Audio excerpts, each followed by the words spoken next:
he's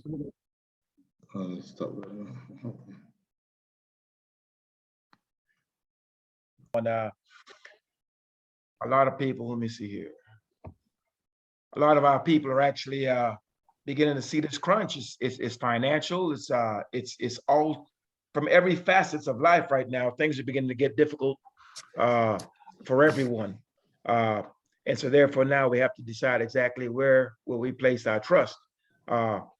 It's going to be interesting for the house of Israel to see that the people that they have tried to be like and have tried to emulate and tried to copy, etc., to see them crumble and fall apart, we're not going to know which way to go because they have always been the symbol of what we have always tried to achieve.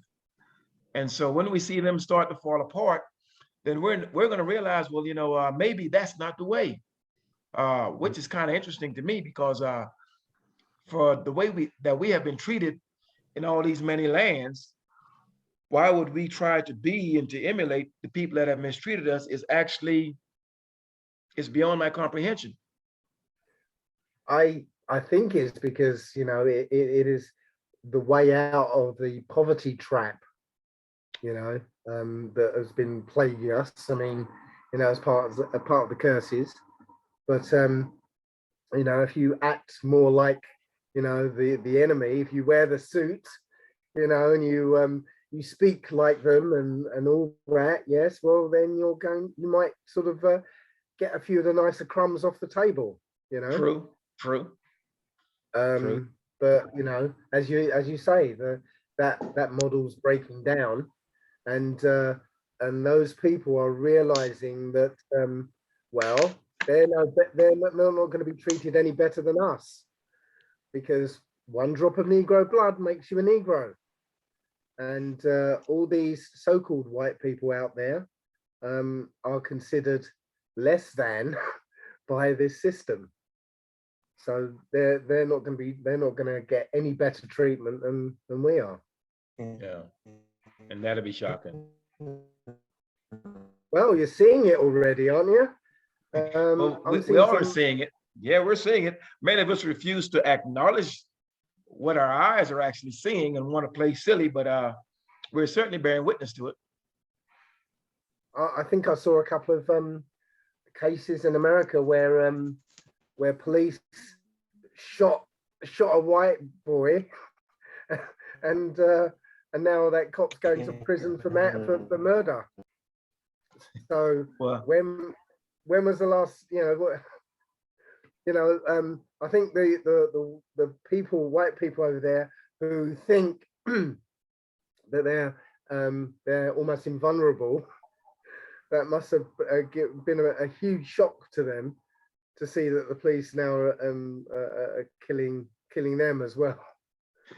Well, based on what I have read and my understanding of the book, certainly when we stepped out of line against the Most High, and the Most High caused us to be an enemy unto ourselves. So therefore we were harming each other and became enemies unto each other. He put a fire in the house of Israel. So therefore he will do the same to our enemies.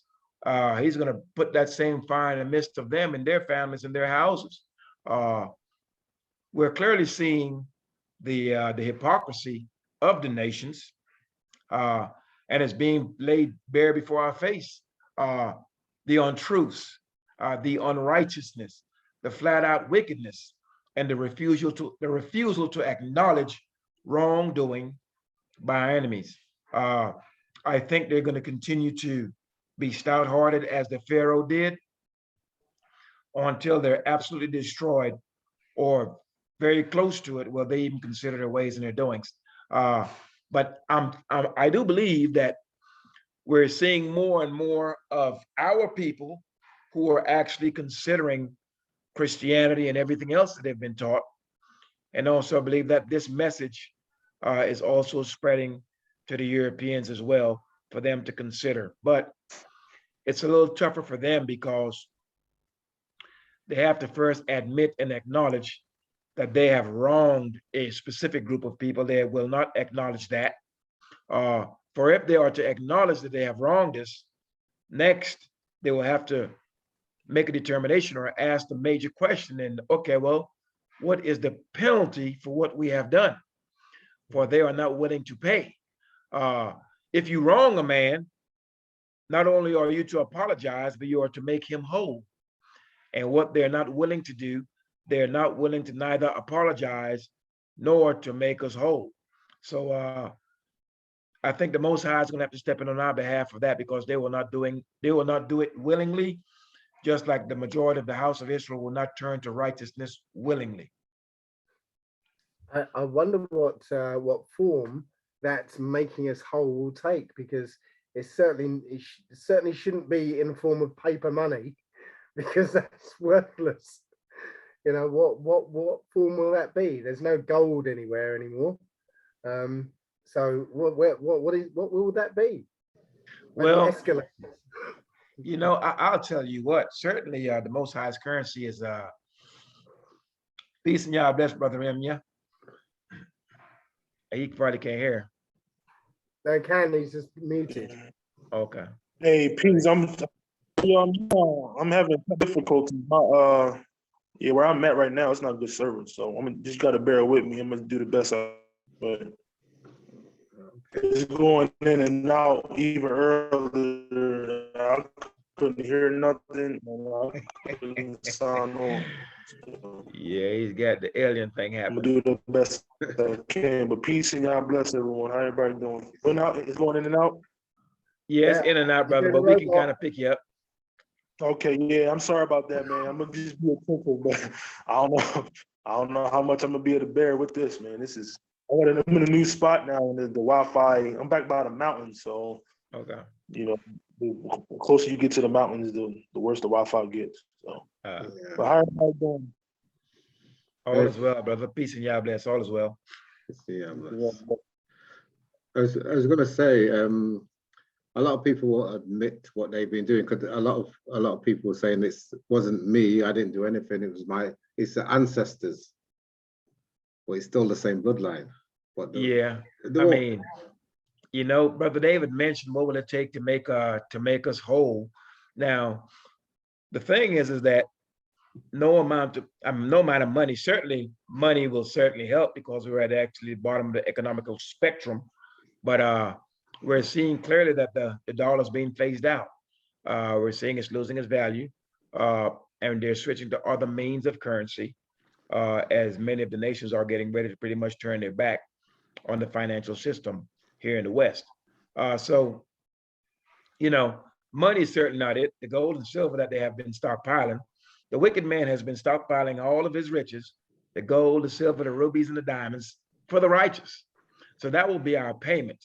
And not only that, if you have lived a life of violence and bloodshed will also come to your doorstep. So the repayment for what has been done to us, not only will we get all of the monetary rewards that are due us, but also for all of the slaughtering and the bloodshed that we have endured, our enemies will endure the same thing. And that is the Most High's righteousness and his justice. The wicked will not go altogether unpunished. You will pay, not at all justifying the wicked. So they've got to pay for it. And speaking upon what our Heny has stated, you know, as far as well, I didn't do anything, I'm not going to pay for this. I mean, why am I to do this? It's my great grandfather that may have done this. And I try to explain to them all the time in common sense terms, for them to understand that they are nothing but a great grandfather 3 generations removed, or their father 1 generation removed. It's the same man, just in a different time frame. Just as the house of Israel, we are being punished through the generations, because the Most High said that we will always be before him. We will always be his people. So we will always be around, but he will punish us through the generation, from father to son, father to son. So we are nothing but replicas of our forefathers before us. And so therefore I know certainly I didn't make a golden calf, and neither did Dave and Heny. So however, our forefathers have done these transgressions in times past. That is why when we do pray, we must ask forgiveness for our forefathers before us, and we must ask forgiveness for our own trespass.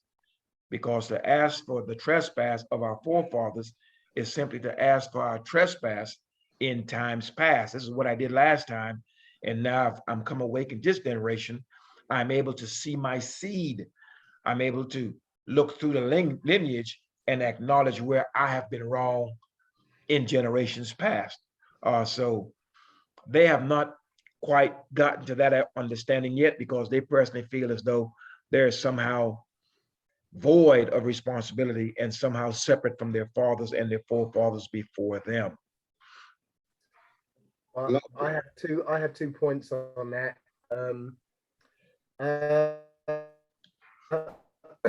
First of all, they think they're not going to get punished for things that their parents or grandparents or great-grandparents did. Well, we were being punished for things that our great-great-great-great-great-grandparents were doing. So if you think you're going to be excused that, we weren't. So yeah. The other thing is I like to describe it as, imagine if, these people, this person stole my great-grandfather's house. Yeah. Right. So the person who's standing in front of me didn't steal the house. And, him saying, well, I didn't steal your house, that's fair enough. Right? He's got a point. But if I'm homeless and you're still living in my great-great-grandfather's house, I've got a point now. Yeah. That's the point. They're still living off the benefits that they stole from us all these years ago. So yeah, they're the 2 points that I make. Yeah. I was going to say, a lot of people won't turn back to the Most High, especially the people who's doing well, even the Israelites. The Israelites won't want to go back. A lot of them won't want to go back to the land. Oh, well, I'm doing okay. You see them because they're on a certain level, and especially the Israelites who are on a high level, they won't want to come back. They won't want to, like the time of Moses, when Moses took out the Israelites, they said, no, I'm staying here. I'm doing okay. That's a good point, Henry. And most of us who are doing well are going to take that stance. And that is why the system has to be destroyed. That way there will be absolutely no choice, because somehow those of us who are successful more often than not tend to separate themselves from their own people and somehow feel as though they are not a part of, or they're somehow above their people in some way. But it is the system, many Israelites have this, the wealthy certainly may feel like, well, I'm rich. Well, I will say this to any Israelite that thinks he's rich. If you're rich and your money is in your enemy's banks, you're not rich. And that is the case for all of our quote unquote wealth, all the wealthy Israelites. Your money is being safeguarded in the banks of your enemies. At any time, they can tell you exactly what it is you have, and they can tell you have zero. There's nothing in your power by which you can do anything. However, once the system crumbles and everyone's on par, meaning we're sitting at an even playing field, it becomes a problem. And then all of a sudden, those who have been elevated or have been chosen because they've been sitting and eating at the enemy's table, when they find themselves at par with their own people, then all of a sudden their viewpoint changes, where they may be able to see and understand and maybe even have empathy on the plight of their own people. But many of our people do not have the understanding that we are a family. They see other Israelites or other Black people as something other than themselves, especially if they have some form of financial success or political success. But we know that those successes are engineered anyway. True. I point the people to that dinner party scene in the film Trick Baby. I don't know if anyone's seen that. I haven't seen it. Well, if you get a chance, go to YouTube and put Trick Baby dinner party scene. Okay. And essentially, a trick baby is a Black baby who can pass for white, and so this trick baby ends up infiltrating white society, and he's at a dinner party, and this you know, these people are discussing how they do the black man, the intelligent black man. They say that we can't leave a smart one in the ghetto. Yeah. Yeah, I think you've To shared that elevate that them. clip with me one time in times Yeah. past. Yeah, I Yeah. think you have. Yeah. So that's the game plan, you know, get a smart one. We sort of neutralize them by elevating them and giving them money, but not enough. Also, they're told they're not allowed to use their money to help the black community. That was something that comes out over and over again, that celebrities, one of their stipulations is they can't use their money to help the black community. So And yeah, that's a shame, because I feel as though this is the importance of the law. I mean, a lot of folks may feel one way or another. I feel as though your God or your strong one, whomever it is that you serve, should at least empower you. And when we look at Torah and the laws of the Torah, we can see where the tenets of Torah and that which is laid out for us can actually strengthen us as individuals first, strengthen us as a nation and as a family. For when we move with the understanding that we are a family first. And therefore it's not all about me, or I. I am to represent and to be the best representation of my people. I'm to walk within guidelines. I'm to have boundaries. And there are boundaries that I'm not supposed to overstep. And should I overstep it, I should be punished, and punished severely for it. So we do not have a mechanism by which to punish the wrongdoers in the midst of us, nor do we have a mechanism to reward them. And until we start doing that, to where we start taking the men that are walking upright in the midst of us and honor them, and take the men that are doing all the things that are foul in the midst of us and severely punish them, then we will always look at the punishment reward mechanism that's been established by our enemies. Well, that seems like a difficult one, because you know there's so many of us who are still sort of whoring after the JC character.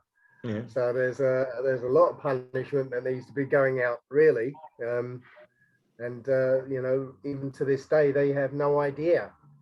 No matter how much we tell them, they still don't have any idea. So I'm expecting. I don't know. I don't know what I'm expecting really, but I sorry, I've got something. I need to sort of tell you, because I got really excited for figuring this out. It kind of talks about goes to what you think of about punishment and punishment essentially. Do you know what happened to General Vespasian after he destroyed the temple? You talking about Vespasian? Yeah. No. What happened to him? Sorry. Yeah. So, you know, all we hear is Vespasian destroyed the temple, and that's it. You know, nothing else. Turns out he went back to Rome and became emperor, and I think it was a year or some anniversary to the day when he destroyed the temple. That's when Mount Etna exploded and covered Pompeii. The next year there was a great fire of Rome, and then that was followed by the Great Plague of Rome, and then Vespasian died, and you never guess what he died of. He died of a sudden attack of diarrhea. Oh wow!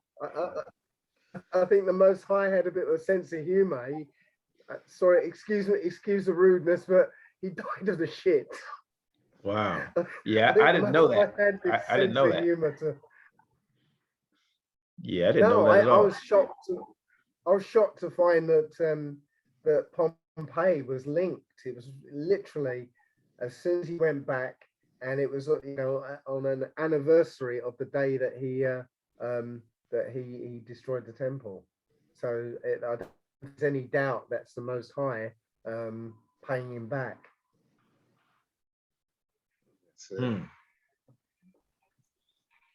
Look into it. Look into it. It's interesting. Yeah, I'll certainly look into it. I mean, I think a lot of us, for the things that we do, never consider the consequences for, when you're maneuvering within the midst. I mean, I've got wickedness all around me.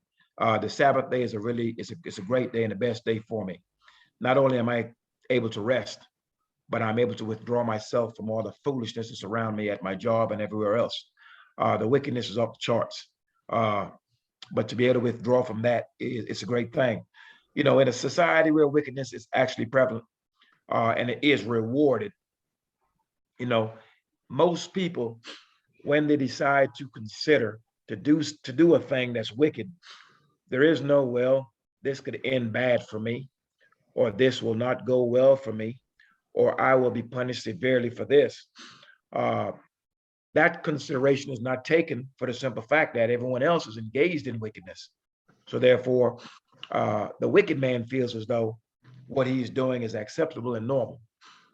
This is the type of thing that we have to change, especially in the midst of our people, that we may be able to punish them in spite of what rewards our enemies may offer them, for them to be enemies unto us. So I think Torah is a great way that we can actually empower ourselves. And really, if we're to do those things, if you look at the law, it just makes sense. But the law in of itself is not as powerful as when you decide to enforce it.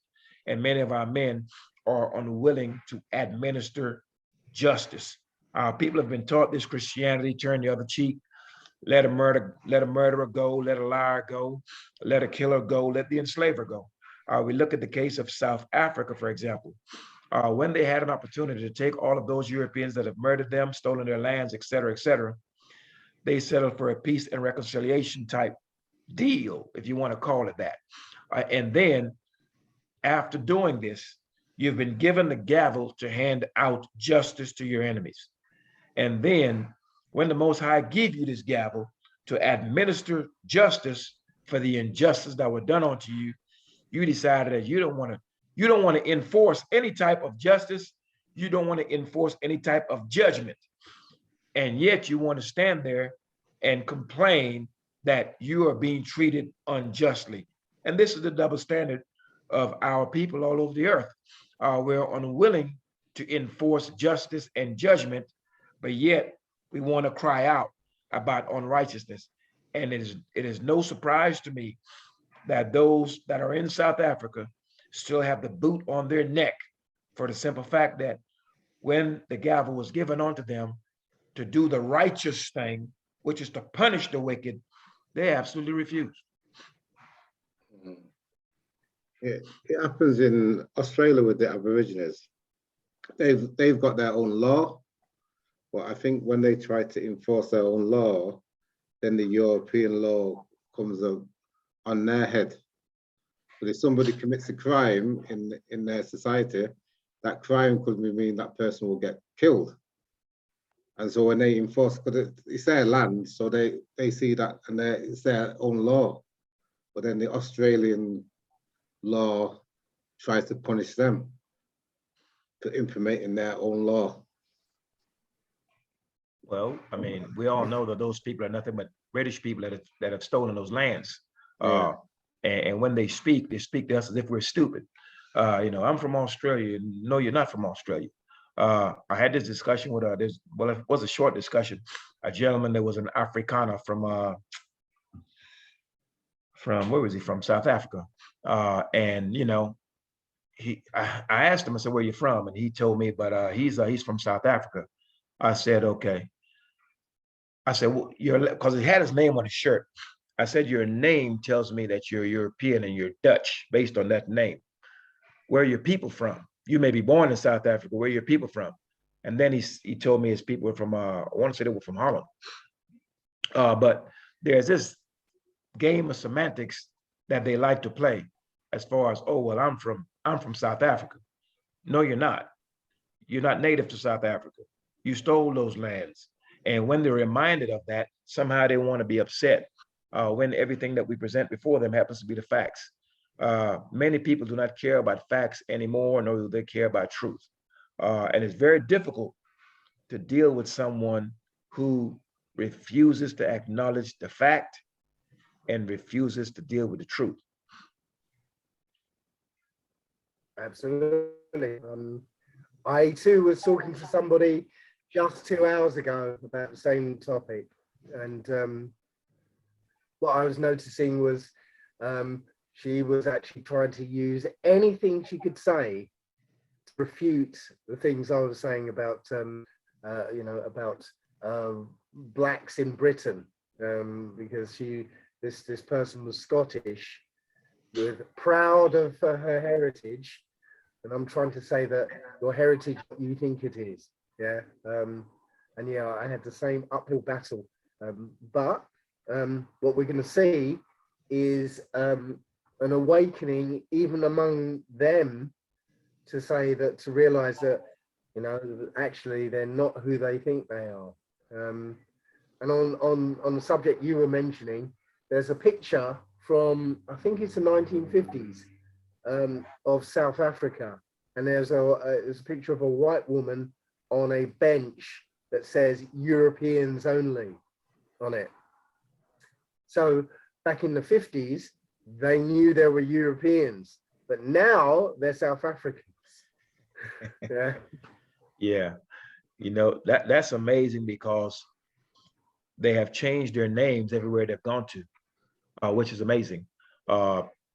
You know, I did a series, I want to say it was a 6-part series on List Them Mine Enemies, pertaining to how these many people, for example, even when you deal with the quote unquote Jews, from Netanyahu to all the prime ministers before him and all the people, that's all the Europeans that's sitting in the Holy Land right now. They all came from the Eastern Bloc of Europe, Czechoslovakia, Hungary, Poland, Belarus, you name it, Russia. They go into the Holy Land, they change their names. Netanyahu's not that man's name. So they all go there and switch their names around and try to sound more like someone else, or try to assimilate into another man's land that they have taken.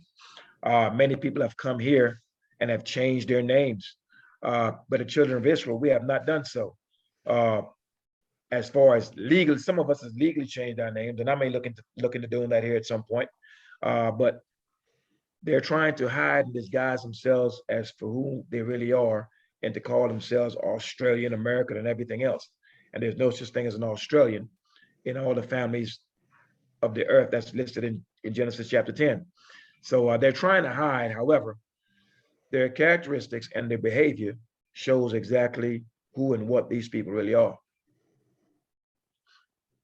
Yeah, because their modus operandi has always been to infiltrate a population, get enough power, take over, exterminate the men, rape the women, and then take on the name, and then rewrite history so you don't know about the previous population.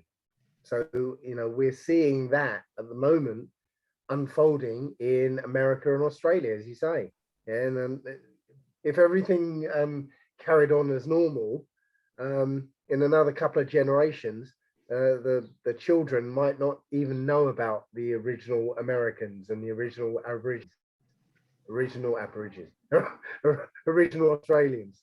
Yeah, so that's the process that's ongoing right now. But I was explaining to this woman in the park a few hours ago that that's what happened in Scotland. You know, she said, "Well, I'm a proud McGregor of the McGregor clan." And I said, "Well, yeah, they were black." And she said, "Well, I can trace my history back." Well, you know, what happened was they literally, the English, German soldiers who were over there, they end up getting lands, and which came with titles. They changed to Scottish names, and literally they became the McGregors or whoever. And this woman's lineage was actually goes back to Germany rather than Scotland. Yeah, the real Scottish ended up getting transported to the Caribbean. Yeah, that's interesting because that's certainly not how the history is told. So it's as Moshe had told us in Torah, is that our enemies will be proven to us to be liars. Many of us have been interwoven into the society. We have joined onto our enemies in more ways than one. So we are not willing to face these truths, or we are comfortable within the society. And most of us are not looking to fight. We're not aware that we are at war in the midst of these nations. And because of this unwillingness to fight and the unwillingness to acknowledge that we're in the midst of our enemies, many of us become casualties of war that should not have been, had we been much more vigilant.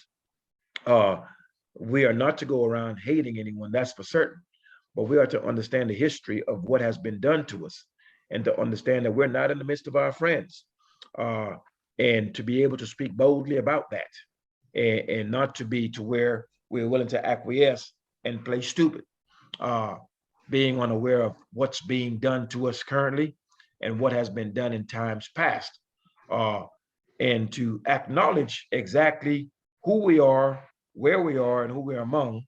It will serve us well to do this, and to for us to withdraw ourselves from those who have done us harm. Uh, but many of us feel as though to acknowledge such a thing is somehow bringing up the past. The house of Israel will not be allowed to forget what was done to them. For the people that have done what they have done to us are still doing it today. They will not let us forget exactly exactly who we are and where we stand in the spectrum of things. So they will not allow us to forget. Not only that, though we're being taught lies and they're making an attempt to wash away the past, that we may not remember it. The Most High said that we may forget, but he will not. So therefore, there's no escaping the judgment for what has been done to us. And I was going to say, so when we return back to all the Israelites and the stranger, a lot of all the nations are going to be against. They're all against us now. But once they realize who we are, they're going to be, because imagine the Chinese. Oh, the Negroes, they're the most sized chosen people. No, they're not going to want to give up their power. Or the Europeans, they're going to come up with vengeance. That's what they're going to try anyway. Even the Hamites, all the nations are going to come at us. Well, they're in a cahoots against us now anyway. Yeah, but I think it's going to be even worse. They're all going to join forces. Isn't it wisdom of Solomon where it says, it's him who's the children of the Most High? You know, there's the nations are like, what? Those are the children? It's going to be a shock to them, and they're not going to believe it. I know you don't have much faith in like the Apocrypha and stuff, but it's right there. They're going to, a lot of the nations are going to be shocked. They're going to put their hands on their mouths. They're going to be in total, oh, I can't believe.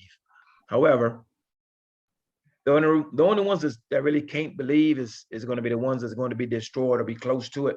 They will be made to believe. And that's the thing. Like the house of Israel right now, many of them do not want to believe that they're the house of Israel. Many of them don't want to believe that there are laws, statutes, judgments, and precepts that they must adhere to. And in order to be blessed and to have some peace in your house and within your own heart and mind, you are to walk within them. Many of our people are comfortable the way things are today. So as I see it, the stripping of this system is what's going to make everyone consider their ways and their doings on whether they will make it good or not. If you ask the average quote unquote Israelite or quote unquote black man, the average Israelite in the respective nations where they dwell, is the government or the governmental system where you dwell, is it a wicked government? If you were to ask the average black man in America that, the answer would be yes. And that goes for Central, South, Latin America, and Europe, and anywhere else where we dwell. that we clearly understand that the system is set against us in more ways than one, and we are dealt with unjustly as a whole. However, though they may say that, these are the same people that are going to realize, you know what, the system is unjust, but yet I want to run and try to be a senator. I want to be a mayor. I want to be the governor and things like that. So when our people can possibly be hypocritical to where they can state clearly, well, I'm in a system where there's hypocrisy and there's absolute wickedness, but yet I will seek to be a part of it. In my view, a righteous man does not seek to be a part of wickedness. He simply withdraws his hands from it. And you're right. I mean, the wickedness is palpable now. I mean,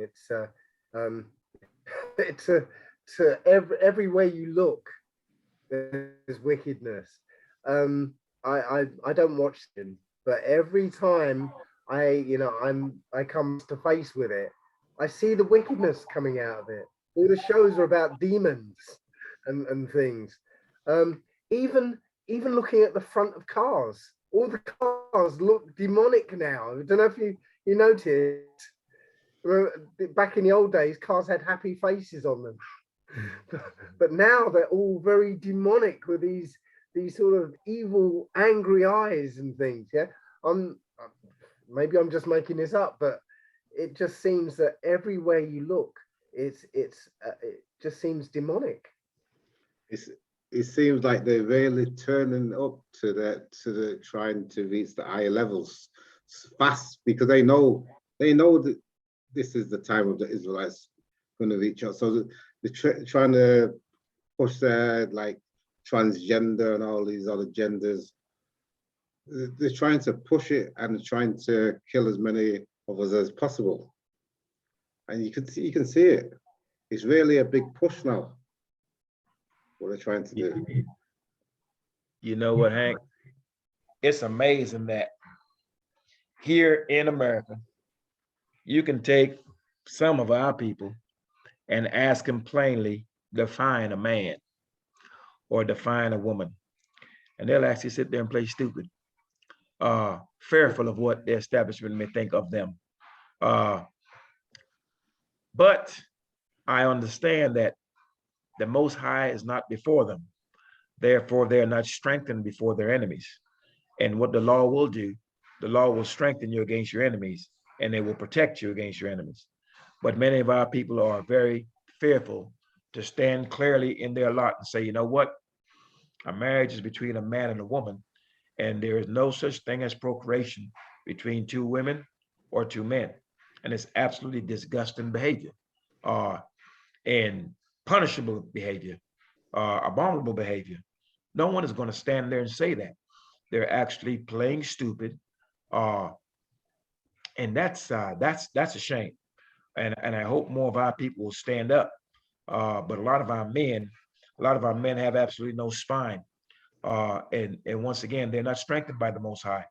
And so as times begin to get rough, and it already has, and will continue to be more so, Most High will strengthen his servants, that when we stand up and speak, the people will listen. Whether they hear or forbear, that's on them. Whether they do what's right or not. But the evil man will not be strengthened. He's going to be weakened. So we've got interesting times ahead, because the man that's talking one way now, he'll talk a totally different way when there's no food, when there's no water, and when his life is on the line. So we will certainly see, as the Most High increase the punishments, we'll see exactly how the wicked will do during these times of extreme hardships that's to come. Yeah, the Most High said that that we don't have anything to fear but Him. Correct. I have no fear of what's coming. Yeah, bring it on. That's it.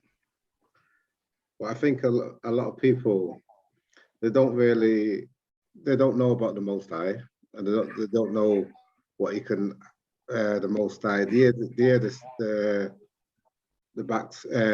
history, the stories, but because they feel, well, my life is good. It's not affecting me. So that's why a lot of the Israelites or strangers don't want to bow their heads to the Most High, because they feel like the punishment. They don't even think about the punishment. Well, you know, I tell you what, our people have been living in misery and under punishments for quite some time. We've gotten used to it. That's why the Most High said, the more and more He punishes, the more and more we rebel. So we have grown accustomed to captivity. We've grown accustomed to being at the bottom to where we don't mind being there. We don't mind being stressed out at your job, dealing with all the mess at your job, dealing with the mess in the street, coming home and dealing with some mess in your house. So we've been accustomed to having our candles being burnt on both ends. We have not known peace. We have not known the law, for the law grants peace. It's just a matter of our people being taught and being exposed to something that is different, other than what we have been forced to endure all of this time. And that decision is made easier in tough times. So, let's see. Anyway. Hey, brother Dave, are you all right over there? I see you coughing, brother. You all right? he drank some. I might Have you seen the doc, Dave? I'm never going to go to see a doc. Sorry, I got food poisoning essentially, and then after recovered from that, I don't know, I got chill and a cough and stuff. It's obviously not COVID or anything, you know, whatever they want to call that. But I'm not. I might have to sort of leave early. I need to go to bed. Understood. What did you eat, Dave? I had a soft drink. Really? I'm starting. Yes, it was a grape juice. And I know it was that because it wouldn't let me go until I got rid of every last drop of that stuff out of me. Yeah. And I'm suspecting that they're ramping up putting stuff in the food now. Yeah. Wouldn't surprise me. Yeah, it's on. I mean, certainly, when you would be surprised what they have pig products in. You would think there's no way in the world you would have a pig product in XYZ, but they do. So we've got to be vigilant on what we eat and where we eat. Here's a question, right? From your viewpoint, based on where you live, do you feel as though the word pertaining to the Most High's Torah and the fact that the people have been led astray in these nations, do you see an increase in the people who are being exposed to that knowledge, or is it pretty much the same? No, in the UK, is it increased because a lot of people are, when you talk to them about Israelites, have heard of it, and they see more of it. So a lot of people started to wake up. When I talk to people, oh, my mother's keeping the Sabbath, even, and so that's good. Yeah, she's people are aware now. They're getting more aware. So it's slowly coming out, you know. But a lot of people are still confused about because a lot of people still spit in the JC. So, but they're aware, they're waking up, but then they're confused about the JC, and they're not sure. Then they're about the Sabbath and the other things about the Israelites. I'm seeing that there's a lot of people waking up as well, but not as fast as I'd like it to be honest. I've been doing some talks about us, and a lot of times it's to all white audiences, and the information that I put out can be, should we say, deeply distressing for those people. Yet it's not met with anger or you know, or anything negative. It's met with curiosity and a realization that, wow, there's stuff I didn't know about. I am also seeing, even in our community, again, there's a slow realization. And it seems to be people know about it from their past. You know, their grandmother would say something that they were of, you know, they came from, you know,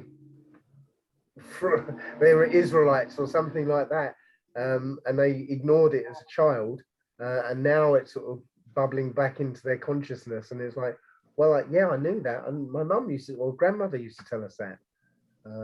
So yeah, it's there is an awakening, but I think it's rather slow for my liking anyway. You know, I do feel there is that awakening. I'm hearing more and more Europeans that are actually have gotten online and stated that, you know, we are the Israelites, et cetera, et cetera. I can see where it can be frightening for them. There's quite a difference as far as the reception of this information between our people and the European people.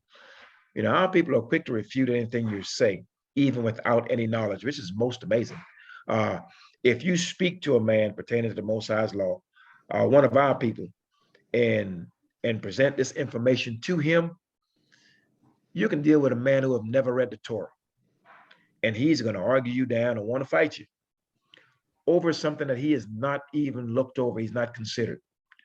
On the other hand, when you're dealing with Europeans and you bring this information to them, they're, like you have said, Dave, very curious.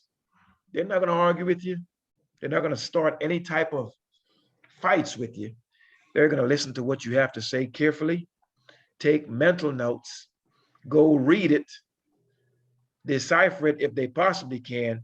And the next time they see you, they've got 100 questions.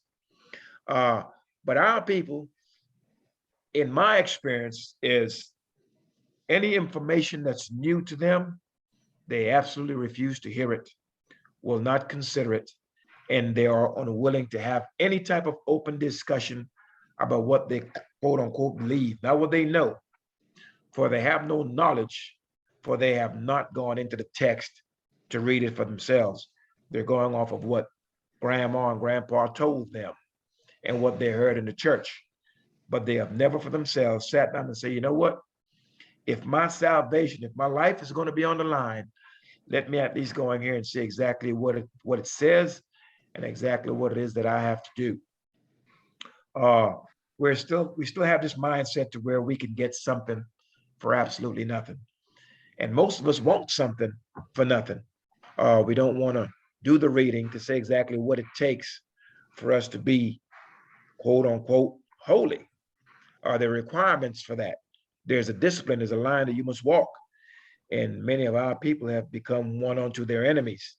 They feel as though there are no boundaries, there are no guidelines, there are no laws. It's just a free for all. And it's simply not so. Yes, sir. Yeah. Especially when you see especially when you see like the people, you see a lot of people on the streets, they're spitting out the JC. And if you talk to them, they won't even consider anything. So I says, okay, I said to a few of them, okay, go to the channel. I got a few videos on JC. I said, go on the channel and dispute what the people are saying. Go and put some comments or whatever. Watch the videos and see if you can do your research and see if you can dispute what they're saying. No. They won't do it. No. Yeah. And if they do, they have canned responses. They've gone to a website and somebody's given a response, and they'll use that rather than come up with their own, thoughts and their own proof that they've gleaned from the book, which there isn't any proof anyway. But yes, somebody's already come up with something, and they'll cut and paste that one for you instead. Yeah. So the thing, sorry, just go ahead, Dave. Go ahead. So what reminded me what you were talking about to our people is the term crabs in a bucket. So when a crab tries to get out of the bucket, all the other crabs try and pull them down. And that's you know, that sounds like what you were saying when you know you try and speak to our people about the Most High. All they can do is pull you back down. No, you don't know more than I do. Yeah. So yes, that's a sad thing. But I've got to say, I don't come across that that sort of thing too often. What I do come across is the JC, but that you know, they can't let go of the idol, so they'll pray for me. Yeah, well, And I have to tell them, don't pray to idol for me. Yeah. Yeah, 'cause yeah, you'll have that. I'll pray for you. I think you're off track, you're off course, you're this, you're that. I mean, to anyone that's a thinking man, especially of our people, it's amazing that I think one of our flaws is that we have been taught to think of our enemies first before we even consider ourselves. So therefore, we think as our enemies do. We do not think for ourselves. So all that we now, I've often stated that all that we know is what they have taught us. So we are nothing but melanated copies of them. Now, if we're to take that template and we're to look at exactly what their treatment are of us and have been of us throughout the centuries and throughout the earth, there should be no wondering why we treat each other the way that we treat each other, because we have been taught by them exactly how to treat each other based on how they treat us. So when we look at this thing in its totality, we have to understand clearly that there's no way that righteous people are going to do what they have done to us throughout the earth. And the Most High certainly said that we will bear witness to his words.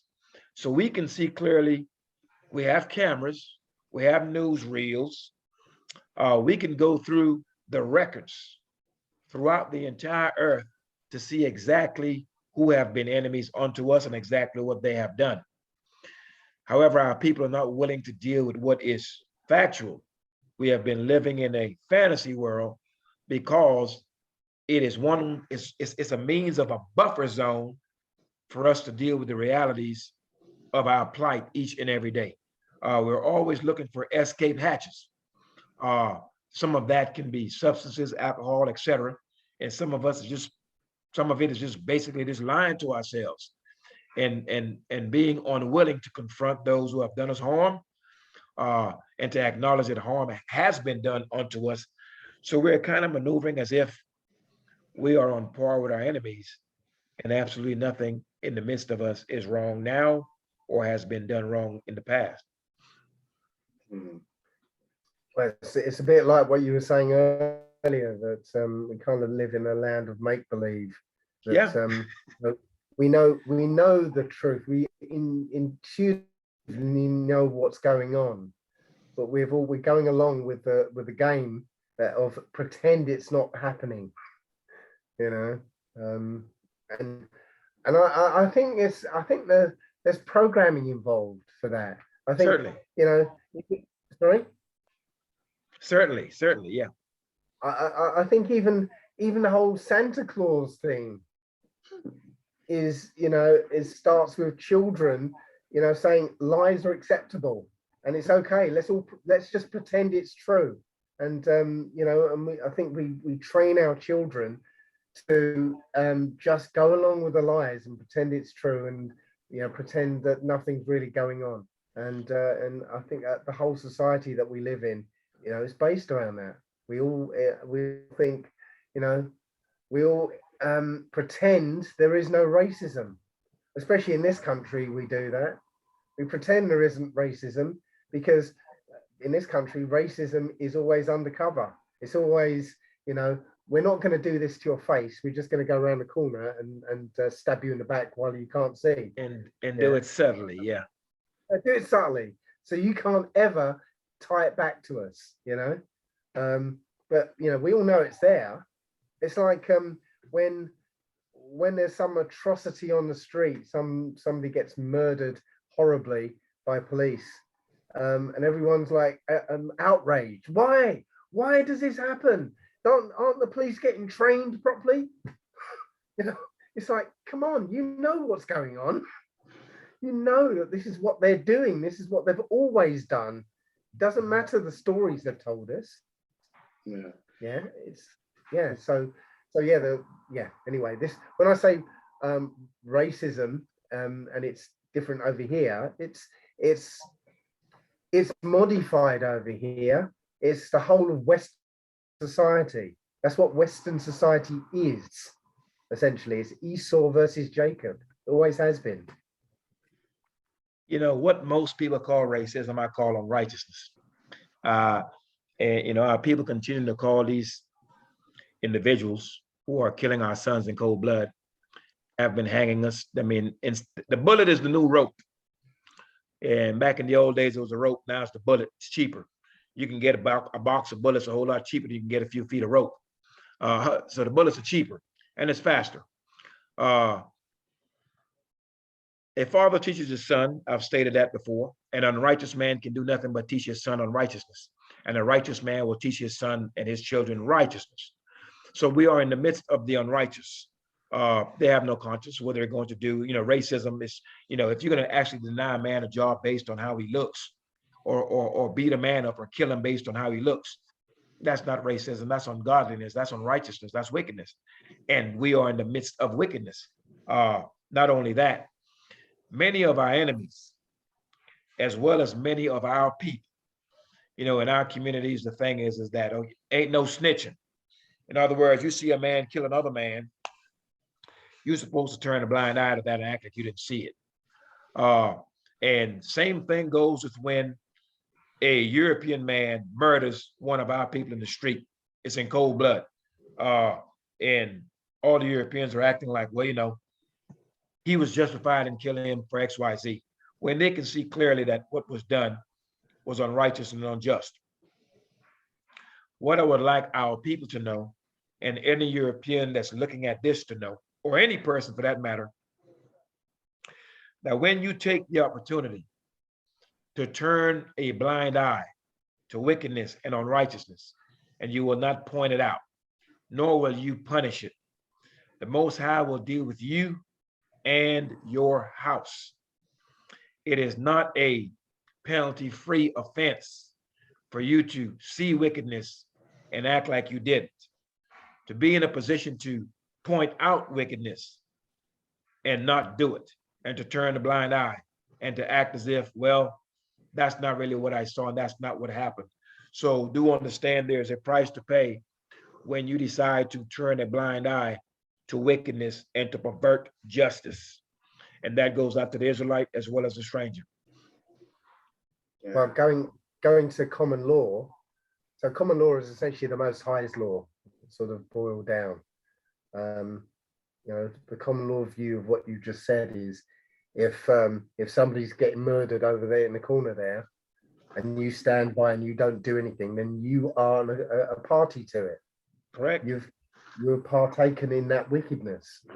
Yeah. If you know your duty as a righteous man is to the best of your ability to stop what's going on and to get involved and stop it. And if you don't, then you're a party to it. You're just as wicked as the person doing it. Yeah. So, yeah. You see, Go ahead, Hank. You see more and more now because everybody's got phones, videos, so they see something going on before they intervene and try and stop. They just videoing it and let it carry on. Like I saw the video the other week when a police was on top of a black guy in America, and he just pulls his, and somebody's filming, not shouting, not trying to intervene, and the policeman just come out and shot the guy 2 times. Well, there's two sides to that. One of it certainly is on unrighteous behavior. 2, it could be the fact that the Most High is bringing one's way upon his own head. So there's 2 ways to look at that. But the third way is this. Once we go into the Torah and we understand that we are a family, and that man is an uncle, that man is a brother of ours, he's a father of ours, then our men will stand up and not allow this. Now, keep in mind, Moshe killed an Egyptian for smiting one of his own people, for smiting an Israelite. Now, what we first must do as men, we must first stand up. Now, many of us are afraid to stand up because leading our people is a double-edged sword. We have to deal with our enemies, then we have to turn around and deal with the enemies within. And there's a lot of that to deal with. However, we have to get to the point to where we must first set a standard in the midst of ourselves, to where you are not allowed to harm one of us and get away with it scot-free, especially if it's done in unrighteousness. For example, if you murder a man, every man in that city, including the man of his own house, his father, his uncles, his brothers, should all rise up against him. And he should not make it to dark. He should be a dead man. And that's in the midst of us. Now, once we send that message in the midst of ourselves, then it becomes clear that our lives are valuable. And therefore, I know if I touch my brother, if I do harm unto him, I'm going to have to deal with my father, my uncle, my brothers, my cousin, and all the men of my city. And I'm not going to make it till tonight. I'm going to be a dead man. I will consider my moves before I do anything if it's to harm my brother in cold blood, i.e. murder. Now, if a group of people were to set that precedent in the midst of themselves, then any other group that's on the outside will know if you are to harm one of these people, you will be dead by tonight. So if one of them were to harm one of us, their group should be able to just grab that guy, because normally now when they kill one of us, they keep his name to where we don't know his name, we don't know where he lives, we don't know anything. We've got to get it to where when they kill one of us, that they just grab him and hand him over and say, look, we know what's coming. This man has done an unrighteous act. We're gonna hand him over to you so you can deal with him as it so states. But first, we have to set a precedent in the midst of ourselves. And thus far, the precedent that we have set as it pertains to murder in the midst of ourselves is that it's acceptable behavior, and that we will turn a blind eye, and we will not snitch, and we will allow this to go. But yet when our enemies murder us, then we want to stand up and cry out. There can be no such double standard. The Most High will not hear our cry if we're going to be hypocritical when it comes to administration of justice or administering justice. It will not happen. So we've got to get to where, like Moshe, when you harm one of us, okay, well, now we're going to deal with you as a collective. Same thing with Lot. Okay. Lot got taken, and Noah took everybody up there to go get him. So this is just, we have to understand that we are a collective, we are a family, and there's no way that an officer or anybody, regardless of his occupation, should be doing harm to one of us. And you've got 50 able-bodied brothers standing around, pulling their phone out, allowing their brothers to be killed. But this is the cowardice in the midst of our men as well. They're afraid. They have no might by which to stand before their enemies. Don't we still also have the problem we are in the lands of our captivity under the laws of their lands, which means the moment we do take matters into our own hands, we fall foul of their rules and regulations as well.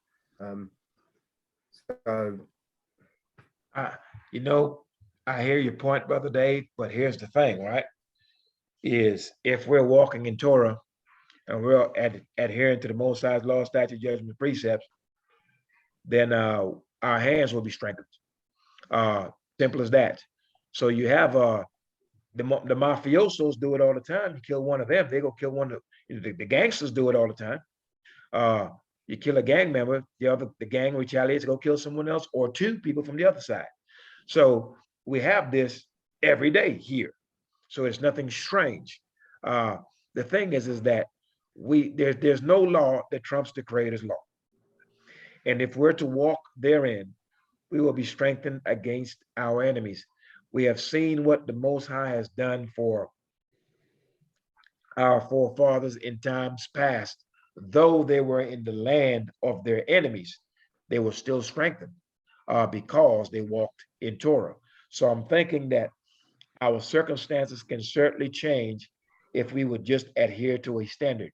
And right now, our men are undisciplined men, and they do not walk within the standard. I'm talking about most of them.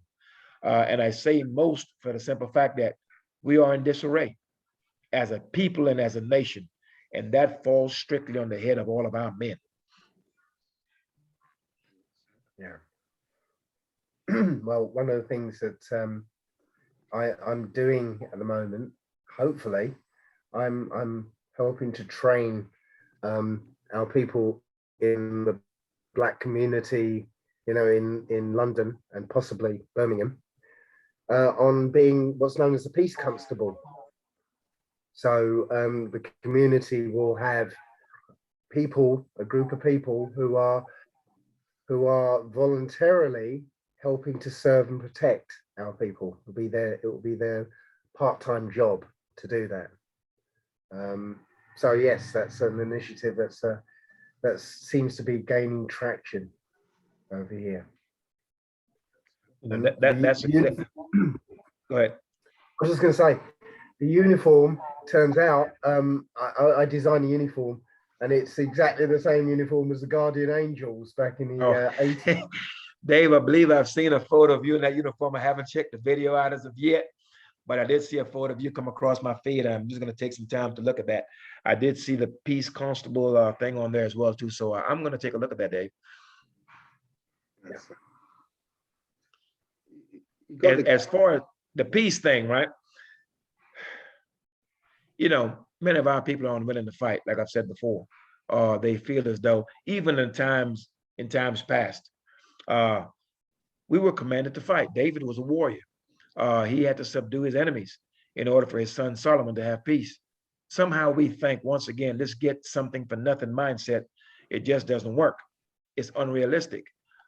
We have groups over here. We understand clearly that we've been killed from the time we hit the shores of these many nations in which we dwell, have been killed and continue to be killed. Our enemies have guns and every other means of weaponry that we can think about.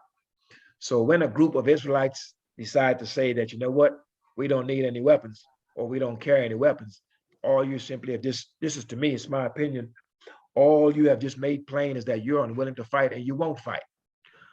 So many of our men are not willing to fight and are unwilling to admit that they are in a state of war. We're in a war zone. And so therefore, yes, learning how to protect ourselves is important. Learning how to be vigilant is important. And learning how to move together as a group collectively for our own protection, that is also important. This will become more so as the resources become scarce. We're seeing the breakdown in the pipeline of the goods, foods and services, etc. We have become so intertwined in the midst of our enemies that we have forgotten how to move together as a collective. And once the competition becomes stiffer for food, water, and the daily essentials of life, then our people will have to regroup together, and they will be forced to consider their position and move as a collective rather than us being strung out as individuals living in the midst of our enemies and separating ourselves from the group as a whole. Lee, is that true in America that they made a law that then the normal person cannot grow food? Cannot do what with food? They cannot grow food. I can't say that, because if I want to, I'm certain my subdivision probably wouldn't let it happen, but I'm certain I could probably throw a little garden in my backyard, possibly. I don't know about that, but I do know this, that the government has been paying some farmers not to grow certain crops. That's one. And also, some of these crops have actually matured, have ripened and rotted on some of these farms. I'm talking tons and tons of food. They have been paid not to, quote unquote, bring it to market, etc. So this is some of the information that I have gotten. Whether it's true or not, I cannot confirm it. I certainly know upon my visits to the grocery store, I can see the drastic changes in prices. And in some cases, not only has the price increased, but the volume of the goods received has diminished as well. Yeah, that's it. And it's bringing it slowly, slowly, slowly. Mm. You know, then people are going to struggle. You know, I can tell you this much. America has seen the Great Depression before, and China has been through its, as well as Russia and all these other nations have been through points of starvation, wars, and things like that.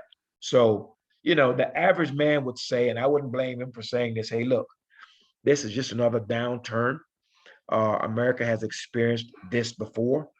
We are not we're not in dire straits as, say, the Great Depression. Things are not that bad. Uh, so therefore, this is just a changing of the guard, if you will. And we have experienced this before, have came through it, and we will do it yet again based on the changes that we're seeing now. Time will tell. Time will tell if that's the case. But what if it's not? Are people prepared to deal with what's to come?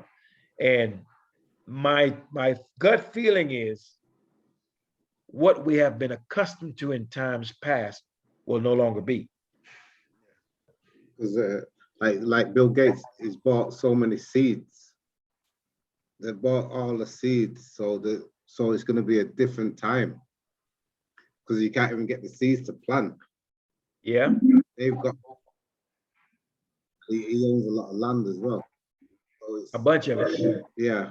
So it's going to be different. Africa, they can't. They try to impose, but they can't impose. So I think Africa, that's where, like what I was talking today, that's where we're probably going to gather, because Africa's too mass. It's certainly getting interesting. I'm thinking if it gets bad enough, there's going to be a restriction on our movement. We saw that during the pandemic, where you were restricted based on where you could go. So I'm thinking as this thing gets bad, if you have to figure this, right? If our enemies in good times sought to harm us when things were good, and when we posed absolutely no threat to them, they would still harm us for sport, make laws against us, and do things that were detrimental to our well-being when they were in a good position. Can you imagine what happens when the position that they're in is literally stripped? What will they do to us in that state if they are willing to harm us and do all manner of foul things to us when things are going well for them? They will just do harm to us for sport. What would they conceive of to do harm to us when the rug is being snatched out from beneath their feet? We have not considered what that would look like. And it's about high time that our people start preparing for such a thing. I'm not sure that's something that's going to happen, to be honest, because all those things you were describing happened when we were on the bottom, struggling, and they were above us, very comfortable. Yeah, when again, as you say, we're used to being at the bottom, struggling, in a system that's not working for us, but they're not. They're going to struggle more than we ever did, because they're simply not used to it, and they can't. They for the most part aren't going to be able to handle it. I So agree. I don't think it's going to. Huh?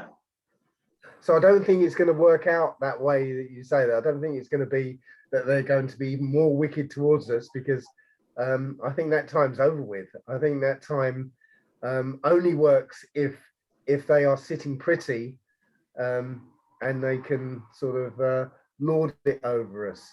But they can't in this case, because if their bellies are empty, they've got more things to worry about than beating us up. I agree with you, and I certainly hope that you're right. But here's the sense in which I actually mean this, and I've explained this with some of the brothers that I speak to here. Right now, I can go to my grocery store and I can get whatever it is that my heart desire, provided I have the money to buy it. Right now, let's say goods and services become scarce. The water is scarce, the food is scarce, the beans, the rice, etc. The necessities of life to sustain yourself, things become scarce. Now, our enemies own the grocery stores. They control the water, the food, and everything else. All right, so they control everything. We're at the want for all things at their hands.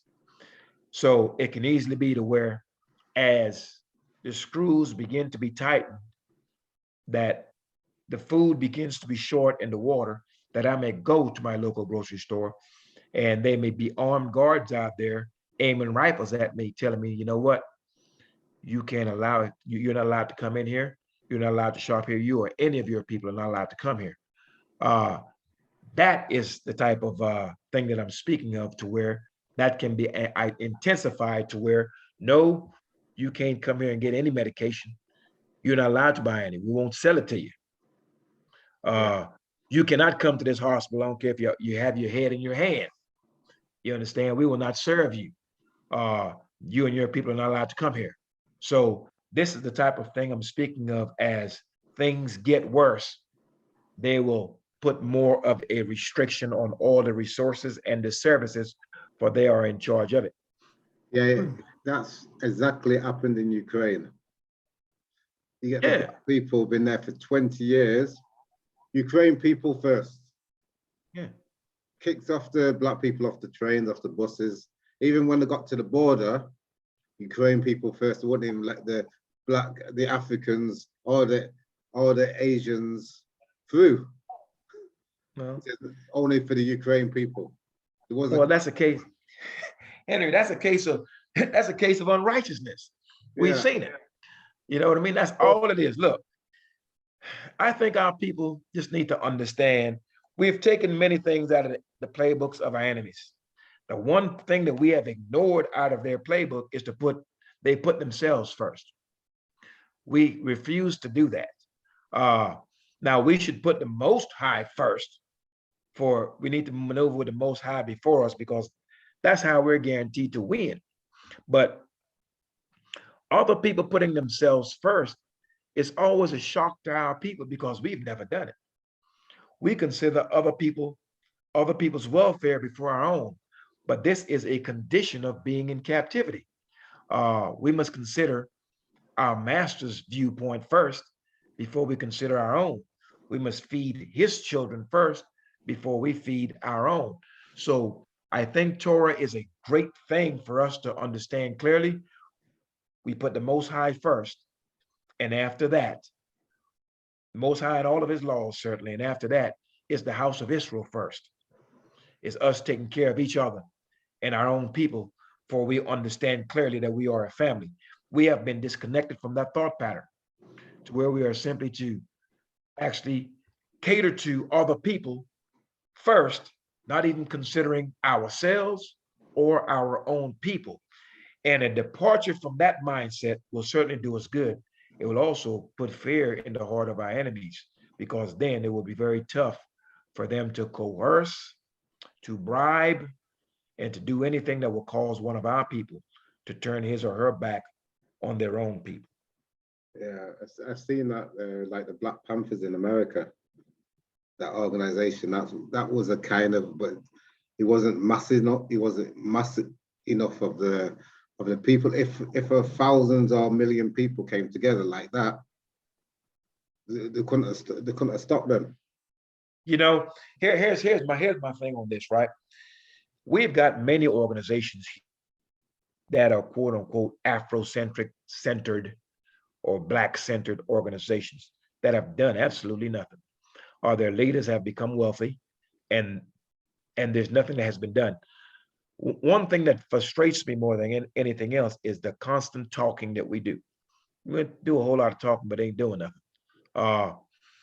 And many of these organizations, they're not Torah-based. Many of them don't know anything about the Most High, etc. They've all failed, or are failing, and have done nothing to change the circumstances of our people.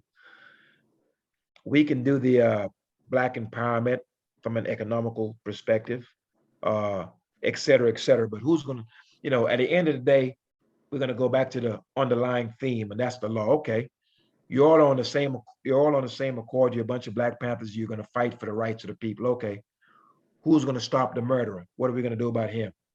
What are we going to do about the man that's laying out with another man's wife? What are we going to do about the man that's a pedophile? What are we going to do about the man that's a thief? What are we going to do with the man that's a traitor unto our people? I mean, all of these different things is what's eating away at us. Because many of us are doing well, many of us are wealthy, but they have absolutely no care and no responsibility to the group as a whole. And for the most part, will indulge in the wickedness of their enemies. So to me, this is in my humble opinion, at the end of the day, no matter how many of us get together, if we do not have a standard by which we live by, and a standard that we're willing to enforce punishment for those who step out of line, then what we're doing is pretty much we're a bunch of men running around lawless, as we have been in these nations. No rules, no guidelines, no rewards for good behavior, and no punishments for bad behavior. So at the end of the day, no matter how rich we get, you're going to have the man that's going to want to lay down with your daughter or your son. What are we going to do about these homosexuals? What are we going to do about the thief? What are we going to do about the murderer? What are we going to do about the man who's going to lay down with your wife? And all of these other things that will tear a nation or a society apart. Are we willing to stand up and punish them? And that's what it's going to come down to. And I think a lot of these organizations have failed or are failing and have absolutely no protection because they do not have that law before them. That's my opinion.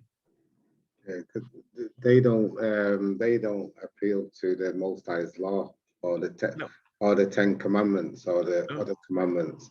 They're still holding on to the European way of life. That's all they know. And, Yeah, well, yeah. and a lot of them don't want to change that way. They wouldn't want to stick to the Ten Commandments. They wouldn't want to keep the Sabbath. They are happy as they are, even though a lot of them are in all these different groups, they're still using the European way. Yeah, Henry, you're correct with that, but that's all they know. You have to be a very different individual to seek something beyond what you've been given.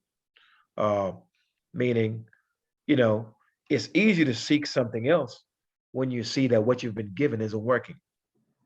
You kind of see what I'm saying? Yeah. But you first have to be able to stand back as a casual observer and say, you know what? This is not working.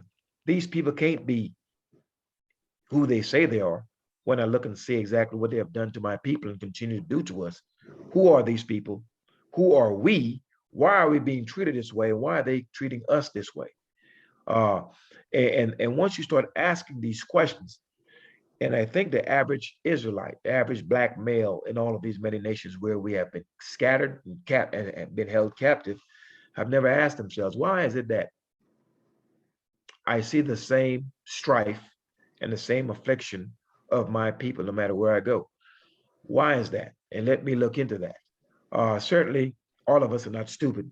All of us are not lazy or anything like that. You would think there has to be a greater force at work for this thing to be all over the earth. The same people doing the same thing to another group of people all over, and there's no power in their hand by which they can do anything about it. But the thing is that some of the Israelites are helping them do what they're doing, and they're happy to help them to do what they do because they feel like they're getting reward and their family's getting rewards. So they're happy to go along with it, as long as I'm okay. Yeah. That's how they, feel. I think Dave's gone. Yeah, well, Dave looks like he's in bad shape. I hope that Yeah. juice, he might need to go ahead and take something to kind of flush that stuff out of there, but he's coughing. He looks terrible. Yeah. I would hope that he would recover from that quickly because I've heard food poisoning is the worst. I've never had it happen to me, but I've heard it's bad. I've had it in Thailand. Really? I ended up in the hospital. I had 2 bottles of glucose. Wow. Man, I was diarrhea and vomiting at the same time. But Oh, you must have ate some unclean foods there, brother Hank. I did. I must have. But what did they? I ate some that day. I ate some chicken. I ate some lobster. No, was it lobster? That I didn't know about. That's back there. I stay clear. No, oysters. It was. It was oysters. Okay, okay, okay. So I think it might have been the oysters, but I'm not sure. Anyway, that was Wow. an experience. Cost me I that bet. experience cost me $300 that night. But anyway. Now, Brother Hank, we had a good discussion. I mean, so you may have to read. I don't know exactly what the title was of today's topic, but I'm certain based on the discussion that we've had, I'm certain you'd be able to title it accordingly. Yeah, I will do. Anyway. You know, our brother Benaiah has not been able to be here today because he's actually back to work. Okay. So he has some days off during the week.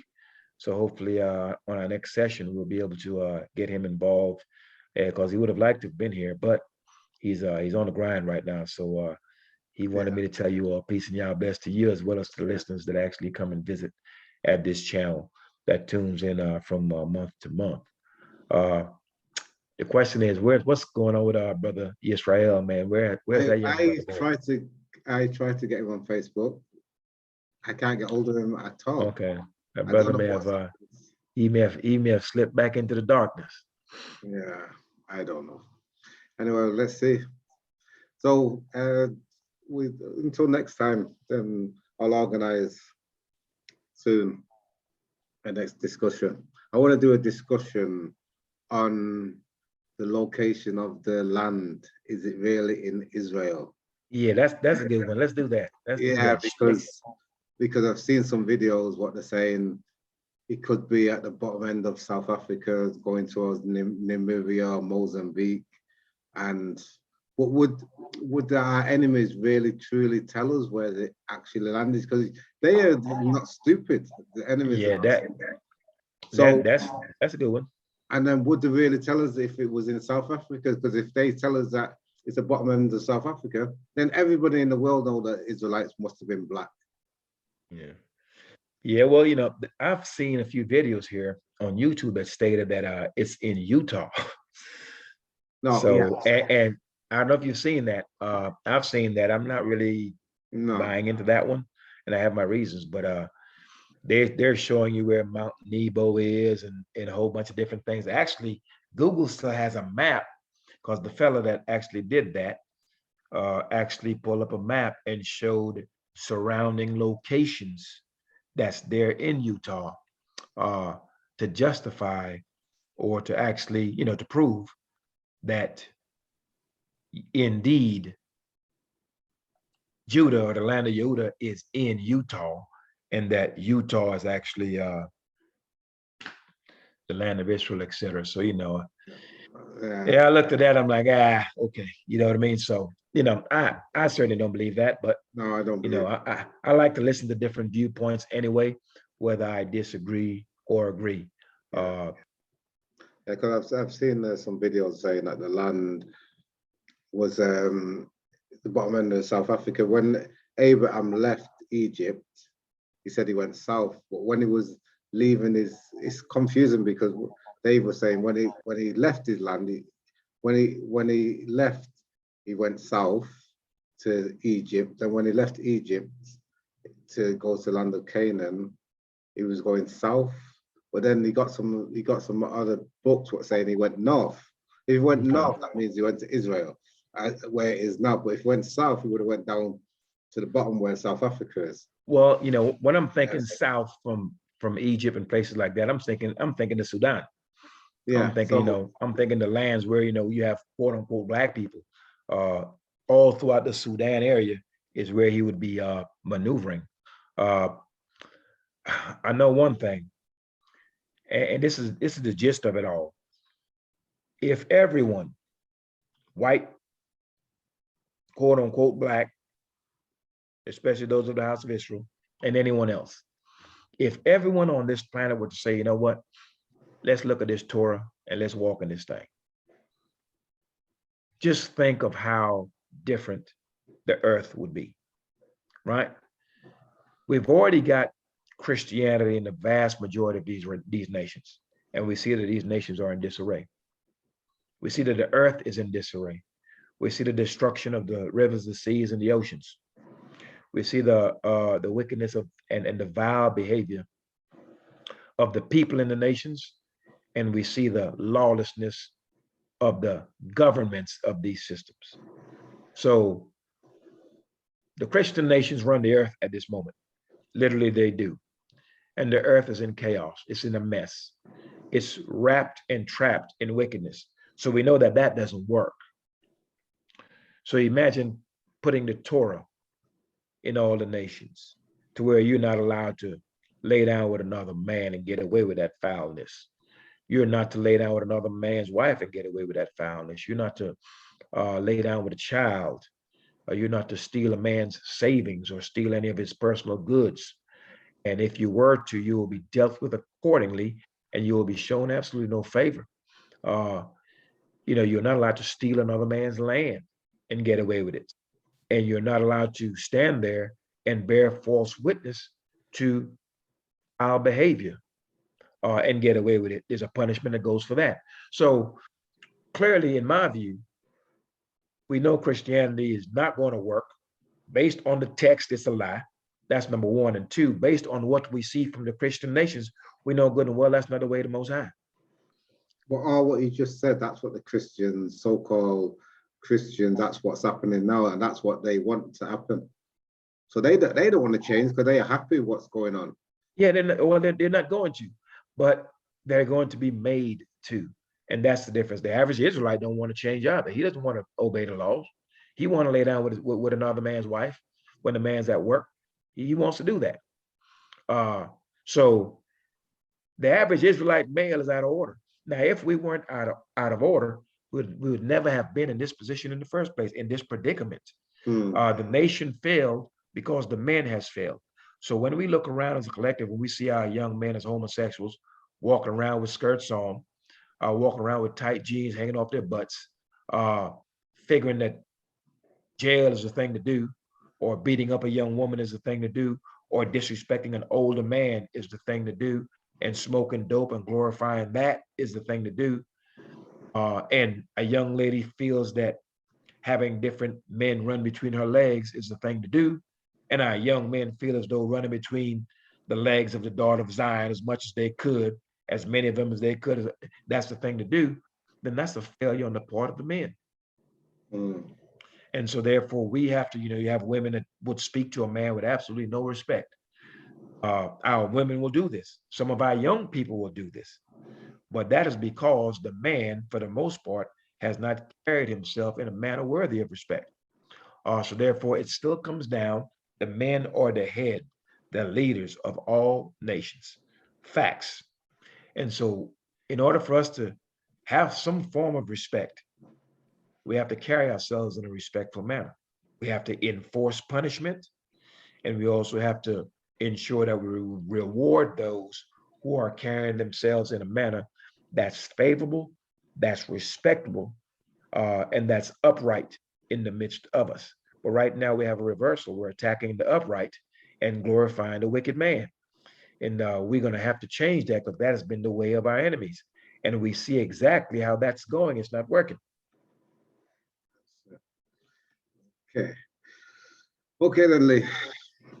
All right, Brother Hank. Peace and y'all bless. Look, Hank, peace you're and going to y'all have to, I didn't check my email, so that's why I was running late on this thing. But make sure, hit me on the email. Yeah, I'll let you on. Hit me on WhatsApp too now. Get me on WhatsApp so I know. All right. Okay. But brother, always a pleasure. Peace and y'all bless to you and peace. your house. And keep me informed on the next time we get together and have this chat. Yeah. Okay. All right. Peace and y'all bless, everyone. Peace and y'all bless. Okay. Bye.